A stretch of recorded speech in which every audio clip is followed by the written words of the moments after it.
In today class, we just revise the algorithm of infix to postfix conversion. After that, we will solve some example of infix to postfix conversion. And after that, we will see the algorithm of postfix conversion. ठीक है, तो ये आज आपका topic रहेगा. Basically कल आप सभी ने देखा, this is the algorithm of infix to postfix conversion. I am just repeating this algorithm. Suppose the infix expression is given and you want to change the infix data into postfix. Basically जो आपको वहाँ पर given है infix, उसको आपको postfix के अंदर change करना है. तो मैंने आपको पहले ही बताया था इसके अंदर, just I am repeating only. The first step is when the character is operand.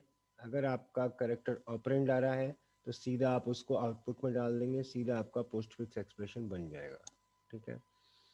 Next step आता है अगर पैरेंथेसिस है, चाहे वो लेफ्ट है चाहे राइट है. अगर लेफ्ट आ रहा है तो उसको स्टैक में डालेंगे, राइट आ रहा है तो स्टैक के अंदर से आप सबको पॉप कर लेंगे और उन सबको आउटपुट के अंदर लिख देंगे. ठीक है. Next is if it is a kind of regular operator. अगर वो एक रेगुलर ऑपरेटर है तो उस केस के अंदर ऑपरेटर कुछ भी हो सकता है, arithmetic, plus, minus, division, multiplication. तो उस केस में सबसे पहले आप स्टैक के टॉप को देखेंगे. You just see the top of the stack. अगर स्टैक आपका एम्प्टी है या फिर या तो आपका स्टैक एम्प्टी है या फिर लोअर प्रेसिडेंस का है वहाँ पर कोई एलिमेंट, तो आप उसको यहाँ पर एक्स को यहाँ पर स्टैक में डाल देंगे. अगर स्टैक के अंदर जो टॉप है वो हायर या इक्वल प्रेसिडेंस का है तो उसे वहाँ से पॉप कर लेंगे और न्यू जो आपका ऑपरेटर है उसे आप स्टैक में डाल देंगे. और ये प्रोसीजर तब तक चलेगा जब तक कि आपका स्टैक एम्प्टी नहीं हो जाता. और लास्टली, और जब तक कि आपका स्टैक एम्प्टी नहीं हो जाता और आपका एक्सप्रेशन कंप्लीट नहीं हो जाता. तो this is your algorithm which we had discussed earlier. Now we are solving some examples of infix to postfix conversion, and this is very important. Kind of these question will come in your question paper. अभी मैंने आपको show किया था.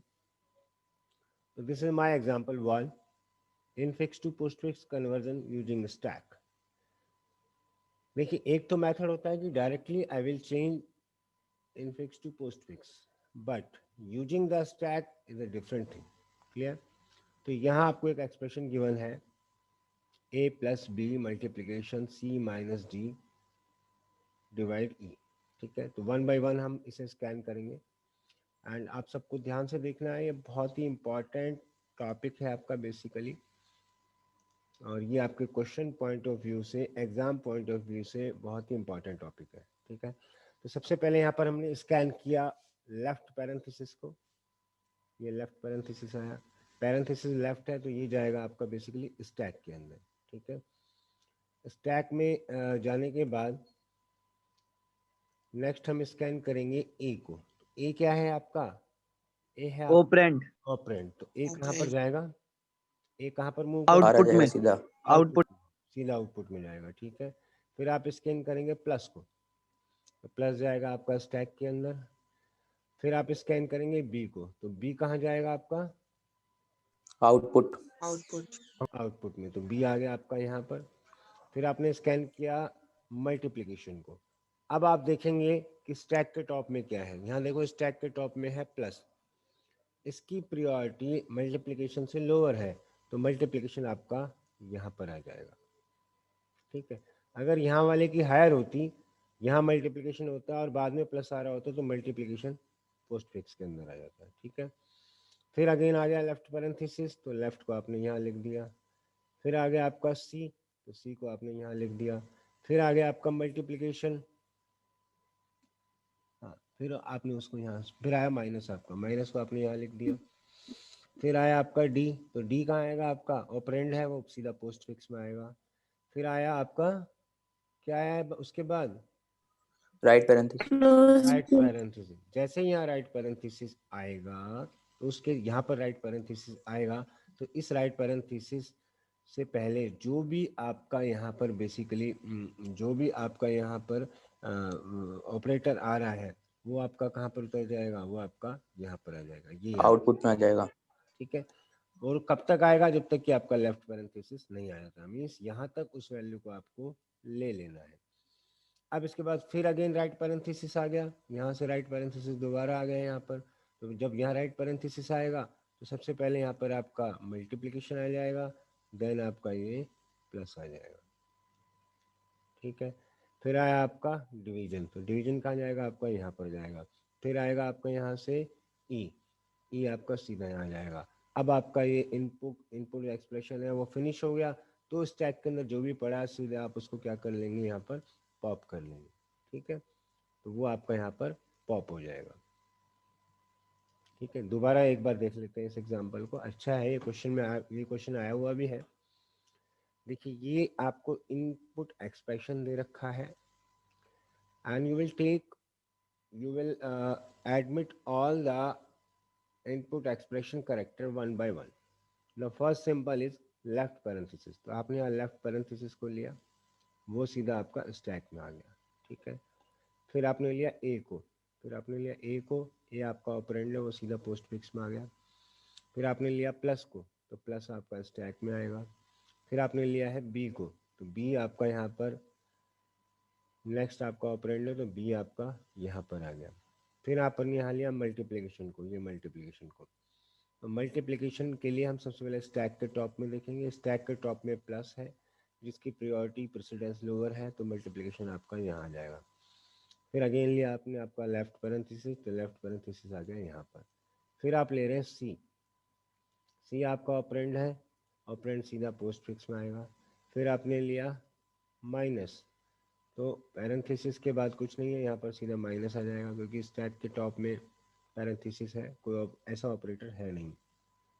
Next आप लेंगे D को, तो D आपने यहाँ लिख दिया। फिर आया राइट पैरेंथेसिस जैसे ही यहाँ पर क्लोज होगा तो लेफ्ट तक जो भी आपका इस लेफ्ट तक जो भी आपका ऑपरेटर आ रहा है, तो यहाँ पर एक ऑपरेटर आ रहा है आपका माइनस, उस माइनस को आपने यहाँ लिख दिया, ठीक है। अब फिर अगेन आपका यहाँ से राइट पैरेंथेसिस आ गया, तो राइट पैरेंथेसिस जैसे ही यहाँ आएगा तो ये क्या करेगा, इसको दोनों को ले लेगा। तो पहले आया मल्टीप्लिकेशन, देन आया प्लस। फिर आया आपका डिवीजन, तो डिवीजन जाएगा आपका स्टैक के अंदर। फिर आएगा आपका लास्ट एलिमेंट ई, हम स्कैन कर रहे हैं लेफ्ट से राइट जब तक कि आपका इनपुट एक्सप्रेशन फिनिश नहीं हो जाए, तो यहाँ आ गया ई। अब एक्सप्रेशन आपका फिनिश हो गया, स्टैक के अंदर सिर्फ डिवीजन बताया, तो आप डिवीजन को कहाँ ले लेंगे, यहाँ पर ले लेंगे। तो इस तरीके से आपका चेंज होता है infix to post fix conversion, ठीक है। समझ में आया सभी को, क्लियर है? Yes sir. Yes, sir. Yes sir. अब देखिए नेक्स्ट है आपका infix to post fix conversion using stack, ठीक है। तो ये वाला जो क्वेश्चन है ये आपका स्टॉर्म सीरीज का एग्जांपल है, और ये भी कई बार क्वेश्चन में पेपर में आया हुआ आपका। ये आपको एक इनफिक्स एक्सप्रेशन दे रखा है q, जिसकी वैल्यू है a plus parenthesis left b multiplication c minus left parenthesis d division e exponential f आपका bracket close, then multiplication g right parenthesis, then multiplication h। ये आपका एक एक्सप्रेशन q दे रखा है जो कि इनफिक्स के अंदर है, and now you want to change it into basically post fix expression. Clear, हमें इसको चेंज करना है पोस्ट फिक्स के अंदर, ठीक है। तो वही हम यहाँ पर क्या करेंगे, सिंबल्स को स्कैन करेंगे वन बाय वन। देखिए यहाँ पर सबसे पहले स्कैन हो रहा है ए, तो ए क्या है आपका ऑपरेंड है, ऑपरेंड कहाँ पर जाएगा, ऑपरेंड कहाँ, आउटपुट में। आउटपुट में, वेरी गुड। ए जो होगा वो आपका सीधा आउटपुट में जाएगा, ये यहाँ आ गया, ठीक है। फिर आपने प्लस को स्कैन किया, प्लस यहाँ पर आ गया। फिर आपने लेफ्ट पैरेंथेसिस को स्कैन किया, वो यहाँ पर आया। फिर आपने ऑपरेंड बी को स्कैन किया, तो बी भी सीधा आपका आउटपुट में आया। फिर मल्टीप्लिकेशन को स्कैन किया, तो मल्टीप्लिकेशन यहाँ आ गया। Then you are scanning C, तो C will come in also output, ठीक है। फिर आया आपका माइनस। अब देखिए माइनस को जब आप इस से कंपेयर करेंगे तो क्या होगा कि ये हायर प्रायोरिटी का है, तो हायर प्रायोरिटी वाला जो है वो यहाँ पर आ जाएगा सीधा, और जो माइनस है वो आउटपुट यहाँ में। पर आ जाएगा, ठीक है। तो इस तरीके से ये बेसिकली यहाँ पर प्रायोरिटी वाला काम करेगा ऑपरेंड की जो ऑपरेटर्स हैं उनकी आपकी प्रियोरिटी का काम रहेगा। ठीक है, अब आप देखिए इसमें, अब हम नेक्स्ट जो एलिमेंट ले रहे हैं लेफ्ट पैरेंथेसिस आपका यहाँ आ गया। फिर आप ले रहे हैं डी, डी को आप सीधा आप आउटपुट के अंदर लिखेंगे। फिर आएगा आपका डिवीजन, तो डिवीजन आएगा इधर आपका। देन आया वैल्यू आपकी ई, ई को हमने यहाँ मेंशन किया। फिर आया एक्सपोनेंशियल, तो देखिए एक्सपोनेंशियल की इससे प्रियोरिटी अगर हम कंपैरिजन करें तो सबसे ज़्यादा होती है, हाईएस्ट इसकी प्रियोरिटी होती है, तो ये आपका यहाँ बना रहेगा। ठीक है, फिर लिया आपने एफ, एफ को आपने लिख दिया यहाँ पर। ठीक है, फिर आया आपका राइट पैरेंथेसिस। जैसे ही राइट पैरेंथेसिस यहाँ क्लोज होगा, यहाँ क्लोज होगा तो क्या करेंगे आप, उससे पहले ये एक्सपोनेंशियल यहाँ पर आ जाएगा और आपका ये डिवीजन यहाँ पर आ जाएगा। ठीक है, तो ये यहाँ से लेफ्ट वाला हट जाएगा, यहाँ तक हम इसे बेसिकली पॉप कर लेंगे। अब बच गया आपका ये वाला।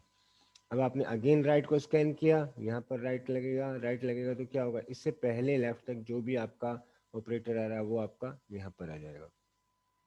सॉरी, ये तो हम ले चुके हैं पहले ना। यहाँ मल्टीप्लिकेशन आया, मल्टीप्लिकेशन लिया तो माइनस के बाद आया मल्टीप्लिकेशन। ठीक है, फिर लिया जी, जी सीधा यहाँ आ गया। फिर राइट पैरेंथेसिस आया, राइट पैरेंथेसिस आएगा तो ये दोनों आपके यहाँ पर आ जाएंगे, मल्टीप्लिकेशन और माइनस। फिर लिया आपने अगेन मल्टीप्लिकेशन, तो मल्टीप्लिकेशन यहाँ पर आ गया। फिर एच लिया तो एच सीधा यहाँ आ गया, और ये आपका राइट में क्लोज हुआ। जैसे ही क्लोज होगा तो यहाँ सारे पॉप हो जाएंगे, तो सबसे पहले यहाँ पर मल्टीप्लिकेशन आ जाएगा और फिर यहाँ आपका ये प्लस आ जाएगा। ठीक है, समझ में आया सभी को? Yes yes sir. सर। ये बहुत इंपॉर्टेंट क्वेश्चन है, ये आपके क्वेश्चन पेपर में आता भी है, तो इसीलिए इसकी प्रैक्टिस आपको करनी होगी, प्रैक्टिस ज़रूर कर लेना। अगर सिंपली वे में हम infix to post fix convert कर रहे हैं तो कोई इशू नहीं है, लेकिन जब आप स्टैक से कर रहे हैं तो आपको इस तरह से उसको दिखाना होगा कि स्टैक के थ्रू कर रहे हैं हम बेसिकली। तो वन बाय वन आप स्टैक में एंट्री करेंगे, वन बाय वन आप सिंबल को स्कैन करेंगे, देन आप उसका एक्सप्रेशन शो करेंगे। क्लियर? तो यहाँ तक हुआ आपका basically infix to yes post sir. Fix, यहाँ तक हुआ आपका infix to post fix conversion. ठीक है, नेक्स्ट टॉपिक है आपका evaluation of post fix expression. कि मीन्स अगर आपको कोई एक्सप्रेशन दे रखा है पोस्ट फिक्स के अंदर, उसकी वैल्यू को हम कैसे फाइंड आउट करते हैं। This algorithm basically find the value of an arithmetic expression p which is written in post fix notation, जो कि आपका पोस्ट फिक्स नोटेशन में गिवन है। ठीक है, तो उसको एवेल्यूट करने के लिए ये एल्गोरिथम है आपकी, बहुत सिंपल है। सबसे पहले एल्गोरिथम देखेंगे हम, एल्गोरिथम में है क्या, उसके बाद हम डिस्कस करेंगे बेसिकली इसकी एग्जांपल के बारे में कि हम अगर हमें कोई पोस्ट फिक्स एक्सप्रेशन गिवन है और उसे एवेल्यूट करना चाह रहे हैं तो हम उसे कैसे एवेल्यूट करते हैं। ठीक है, तो this is the algorithm basically to evaluate the value of expression p। तो स्क्रीन नहीं दिख रहा। एक मिनट, सर ग्रीन हो गया है। एक sir just minute, hold on hold.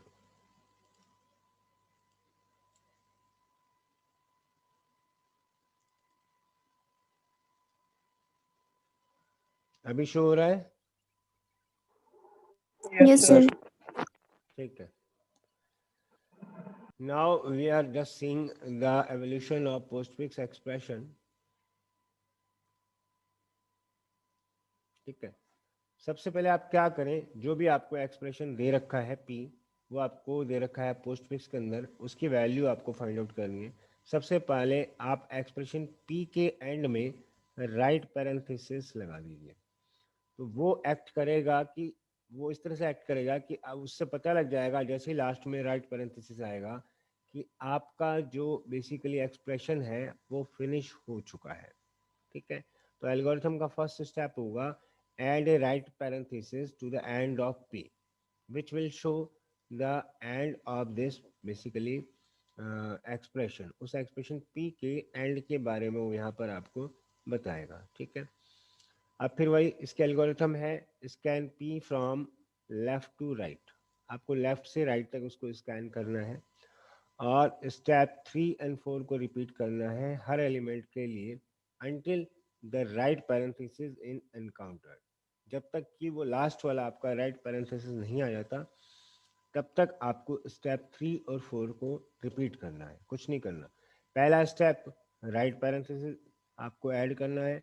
Second step you just scan the p from left to right until the end of the basically expression will not come, ठीक है। If an operand, step third is what, अगर यहाँ पर आपको जब जिस element को जिस करेक्टर को आप स्कैन कर रहे हैं अगर वो ऑपरेंड आ रहा है तो उसे आपको सीधा स्टैक में डालना है, ठीक है। If an operand is encountered put it on stack, clear. अगर ऑपरेंड आ रहा है तो सीधा आपको स्टैक में लिखना है। अगर ऑपरेटर आ रहा है, स्टेप 4 है ऑपरेटर, अगर ऑपरेटर आ रहा है तो उस केस में आप क्या करेंगे, उस केस के अंदर बेसिकली आप remove the top 2 element of stack, stack के 2 एलिमेंट को आप रिमूव करेंगे, where A is the top one and उससे नीचे वाला आपका बी है, और उसको एवेल्यूट करेंगे बी ऑपरेटर ए। अगर प्लस आ रहा है तो बी प्लस ए, मल्टीप्लिकेशन आ रहा है तो बी मल्टीप्लिकेशन ए, और इसके बाद जो रिजल्ट आएगा उसे वापस आप स्टैक में लिख देंगे, ठीक है। इसमें हो क्या रहा है देखो, अगर ऑपरेटर आ रहा है, अभी समझ में आ जाएगा आपको, जब आप क्वेश्चन करेंगे तो सब समझ में आ जाएगा। If an operator is encountered then remove the 2 top element of stack, stack के टॉप 2 एलिमेंट को आप रिमूव करेंगे। ए जो है, A is the top element and B is the next to top element, वहां पर हम एवेल्यूट करेंगे बी ऑपरेटर ए, ये आपको बेसिकली एवेल्यूट करना है, और इसके रिजल्ट को आप वापस स्टैक में लिख देंगे। और ये जो आपका स्टेप और 3 और 4 है ये रिपीट होते रहेंगे जब तक कि आपका एक्सप्रेशन पी फिनिश नहीं हो जाता। This is your end of step 2 loop and this loop is encountered until the right parenthesis not came down, ठीक है। और जो वैल्यू आपके टॉप एलिमेंट में लास्ट में बचेगी स्टैक में वो आपका फाइनल आंसर हो जाएगा, आपका वैल्यू हो जाएगा। तो this is the algorithm of evolution of postfix expression. इसमें बेसिकली मैं आपको दोबारा रिपीट कर देता हूँ। स्टेप 1 जो है, स्टेप 1 के अंदर बेसिकली स्टेप 1 जो है आपका, स्टेप 1 के अंदर आप राइट पैरेंथेसिस यहाँ पर ऐड कर रहे हैं, एक्सप्रेशन के एंड में आप राइट पैरेंथेसिस ऐड कर रहे हैं। स्टेप 2 जो है, आप उस पर्टिकुलर एक्सप्रेशन को लेफ्ट से राइट में आप स्कैन भी कर रहे हैं, लेफ्ट से राइट में आप स्कैन कर रहे हैं उसको, और उसके बाद या लेफ्ट से राइट में आपने स्कैन किया, और स्कैन तब तक करेंगे जब तक कि आपका राइट पैरेंथेसिस नहीं आ जाता है, और स्कैन करने के बाद बेसिकली आपको स्टेप 3 और 4 को रिपीट कराना है, ठीक है।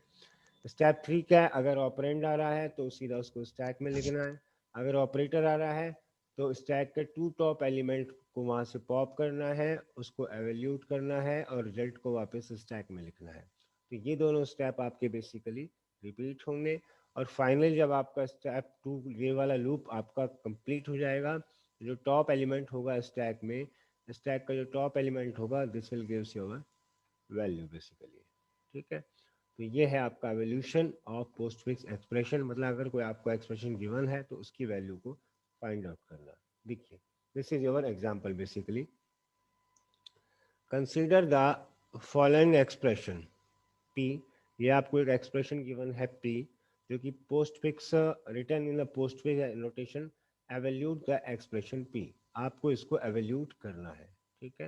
एवेल्यूट मीन्स इसकी वैल्यू आपको बेसिकली फाइंड आउट करनी है। तो 1 बाय 1 हम सिंबल्स को स्कैन करेंगे। देखिए यहाँ सबसे पहले मैंने स्कैन किया 5 को, तो 5 आ गया आपका स्टैक के अंदर। फिर मैंने स्कैन किया 6 को, तो 6 आ गया आपका स्टैक के अंदर। ऑपरेंड आ रहे हैं ये सारे, एल्गोरिथम क्या करती है, अगर ऑपरेंड आ रहा है तो सीधा उसको स्टैक में रख दो। फिर मैंने स्कैन किया 2 को, 2 को स्कैन किया तो यहाँ पर मैंने 2 को मेंशन कर दिया। अब देखो अब क्या, अब यहाँ पर क्या आया, अब आया आपका ऑपरेटर, और जैसे ऑपरेटर आता है तो मैंने कहा था कि स्टैक के टॉप टू एलिमेंट है ये, इन दोनों पर आपको बीच में ऑपरेटर यूज करना है। तो 6 + 2 इज आंसर 8, और आंसर निकालने के बाद वापस आपको उसको स्टैक में मेंशन कर देना है, ठीक है, वापस स्टैक के अंदर। फिर आया आपका मल्टीप्लिकेशन, तो मल्टीप्लिकेशन फिर वही, स्टैक का टॉप 2 एलिमेंट निकाले 8 और 5, 8 और 5 निकालेंगे तो क्या होगा 8, 5 मल्टीप्लाई बाई 8, तो ये आंसर आ गया आपका 40। ठीक है, उसके बाद नेक्स्ट आपने स्कैन किया यहाँ से 12, तो 12 को आपने यहाँ लिखा। नेक्स्ट आंसर आया आपका 4, नेक्स्ट आपने 4 को स्कैन किया तो 4 को आपने यहाँ लिख दिया। फिर आपने स्कैन किया है डिवीजन को, यहाँ आपने डिवीजन को स्कैन किया तो वही स्टैक के टॉप 2 एलिमेंट निकाले, ये ए हो गया, ये बी हो गया, बी ऑपरेटर ए, तो 12 डिवीजन बाय 4 यानी कि आंसर आ गया 3। फिर आपने माइनस को स्कैन किया तो बी माइनस ए, 40 माइनस 3 यानी कि 37, और लास्ट में आपका राइट पैरेंथेसिस आ गया, और इस राइट पैरेंथेसिस से हमें पता चल गया कि आपका एक्सप्रेशन एंड हो गया। तो स्टैक के टॉप में जो वैल्यू है, स्टैक के टॉप में क्या वैल्यू है 37, and this is your answer of this arithmetic expression P.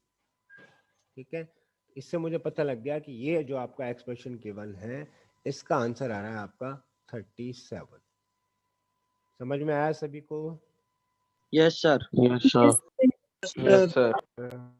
एक बार मैं रिपीट कर रहा हूँ, देखो दोबारा, अच्छा क्वेश्चन है ये, बहुत ही सिंपल है। हम जितने भी आपको एक्सप्रेशन के अंदर एलिमेंट दे रखे हैं इनको हम 1 बाय 1 स्कैन करेंगे। तो पहले 5 को, फिर 6 को, फिर 2 को, फिर प्लस को, फिर मल्टीप्लिकेशन, फिर 12, फिर 4 then division, then minus. Clear? तो we will scan all the element 1 by 1। Firstly I scan 5, scan किया 5 को, and this will goes down into stack. Then scan 6, ये फिर अगेन स्टैक में आ गया। देन स्कैन 2, ये फिर आपका स्टैक में आ गया। देन प्लस, प्लस मीन्स ये जो दोनों वैल्यूज हैं इन पर आप एक्सप्रेशन लगाएंगे तो 6 + 2 हो गया आपका 8। फिर आया आपका मल्टीप्लिकेशन, मल्टीप्लिकेशन को लिया आपने तो भाई इन दोनों टॉप वैल्यू पर ये मेंशन होगा 5 और 8 पर, तो आंसर आया आपका 40। ठीक है, उसके बाद आपने स्कैन किया 12 को तो 12 आया आपका यहाँ पर। फिर आपने स्कैन किया 4 को, 4 आ गया आपका यहाँ पर। देन आपने लिया डिवीजन, डिवीजन आया आपका यहाँ का 4 डिवीजन बाई 4, तो आंसर आया आपका 3। देन आपने लिया माइनस, तो 40 माइनस 3 37। और हमने पहले ही कहा था कि एल्गो के अंदर हम लास्ट में क्या ऐड करेंगे, राइट पैरेंथेसिस, और जैसे ही राइट पैरेंथेसिस आएगा तो यहाँ पर 40 मतलब जो लास्ट आंसर आ रहा है आपका, इसका मतलब ये एक्सप्रेशन आपका एंड हो गया, and this is your answer basically. तो ये आपके आंसर को बताएगा। ठीक है, समझ में आया सभी को? कोई इशू है किसी को? No sir. No, sir. No sir. ये इसकी एल्गोरिथम थी।